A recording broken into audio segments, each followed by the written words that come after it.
In this video, I'll be showing you how to use the Action Notch app. So to get started, open the Play Store app and search for Action Notch. This is it. Tap it. So this is the app. Select it and then tap install. So just give it a few seconds depending on how fast your internet is. It's already done installing. So tap open. Tap get started. Enable this. This is the app. Tap it. Enable this. This is to give it the permissions it needs to control your device in a good way. Okay, next enable notifications, then tap allow, tap continue. You can skip this. So these are the three options you have. Tap single touch and you will see a list of actions. So for me, I like it when my phone takes a screenshot if I tap on the notch. So I'm going to look for the screenshot option. I hope I haven't passed it, but just go through the list until you find it. Okay, so this is it. Take screenshot.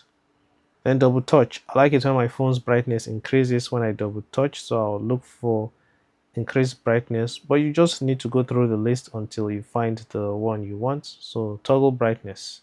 I have to tap grant to allow it control my device in that aspect. So I'll enable this. We'll go back again. And finally, for a long touch, I want it to turn my flashlight on or off. So I'll look for the flashlight option. So toggle flashlight. Done. So that's it. Now if I long press on the notch, you can see that my flashlight has been enabled.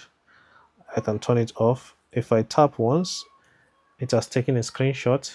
I just realized that I didn't enable the double touch option, so let's do it. Double touching should increase brightness.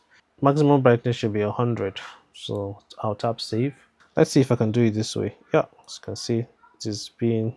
So the other options are paid options, and if you want to use them, you have to pay for the app. But essentially, that's how you use Action Notch. Hopefully you found this video helpful. If you did, please give it a like and subscribe for more videos like this. I'll see you in the next one. Take care and bye bye.